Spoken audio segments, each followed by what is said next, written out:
welcome to the channel. Today's video is shot on the DJI Osmo Action 4 with audio coming via the DJI Mic Mini. A few days ago I posted a first impressions review of my brand new DJI Osmo 360 camera. I've subsequently returned the camera to DJI, received my refund this morning, and I posted a short video explaining my reasons why. And I posted a short video explaining my reasons why.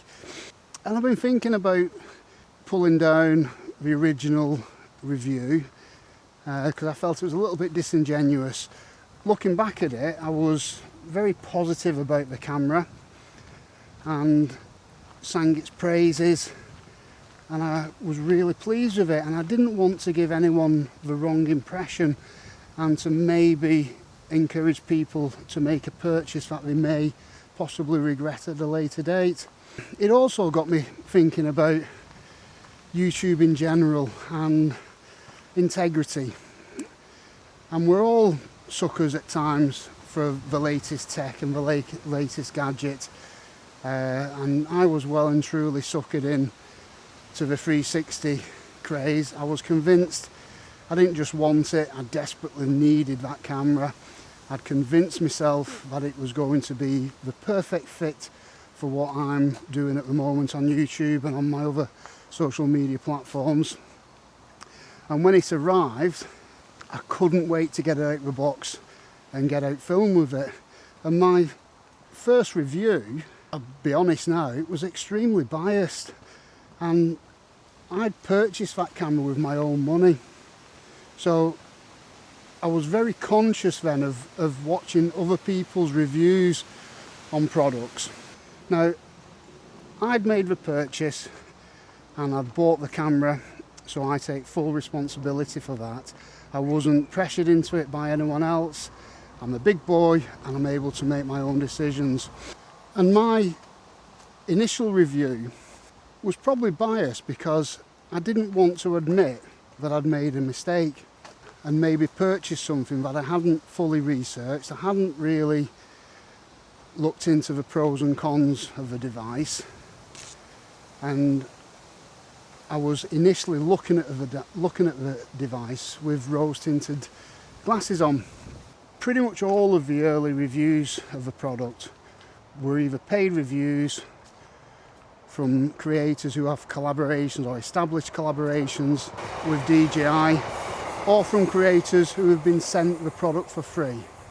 And no matter how much people try to convince themselves that they're being impartial and giving a balanced review of a product, if you've been sent that product for free, then you are in fact being paid for it.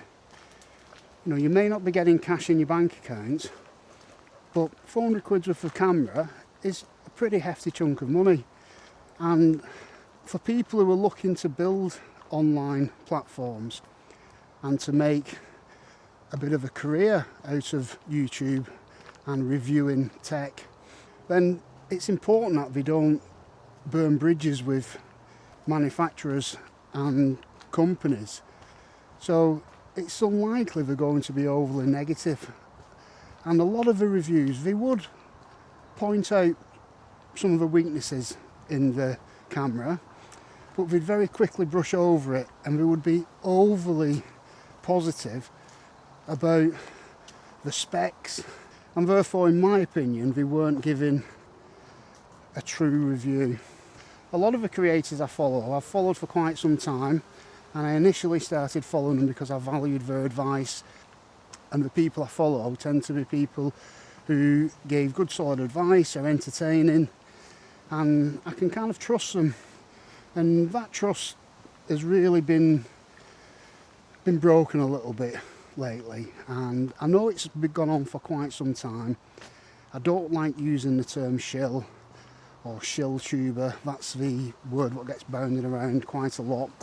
But, you know, guys, come on, be a little bit more honest. I'd much rather your review state at the very beginning that it's a sponsored review. You know, you can then talk about the specs, talk about how you use it, show us some video footage, brilliant. You know, I'll still watch and engage with that content. But when you just sneak in that DJI or GoPro or whoever sent you the product for free but have no say in the review, then I'm just not buying that anymore. They may not have any say in your review, but your review will definitely be influenced by the fact that you've received a free item. Does that make sense? I'm not trying to be controversial, and I'm definitely not really having a go at people. It's sort of human nature. When you're invested in a product like I was invested in the Osmo 360 straight away. I bought it, I desperately wanted it to work for my needs, and I was willing to overlook some of the initial issues because I wanted it to work so badly, and I wanted to have a positive experience. And it was only on reflection afterwards, and when I got to the nitty-gritty of it, that I realised that, you know, the product had let me down a little bit, and I was disappointed in my own judgment really as well. My expectations were way too high. It was never going to be the perfect device for me. 360 footage is a faff, whichever device you use. It's very difficult to reframe. No, I shouldn't say it's very difficult. It's relatively easy to reframe, but it's very time consuming, and the files are big. You need a very highly spec'd computer to work on it. Phone apps aren't really up to the detailed editing you need for 360 reframing. So I think you get my drift. I've waffled on way too long. I'd appreciate your feedback in the comments. I got some cracking feedback from my earlier posts about the camera, the review post and the subsequent reasons for sending it back. The reason I'm walking today and not running is because a couple of people mentioned that they found it difficult to follow my words as I was running. And I watched back a couple of the clips, and yeah, you're absolutely right. Sometimes I do jumble my words a little bit when I'm running.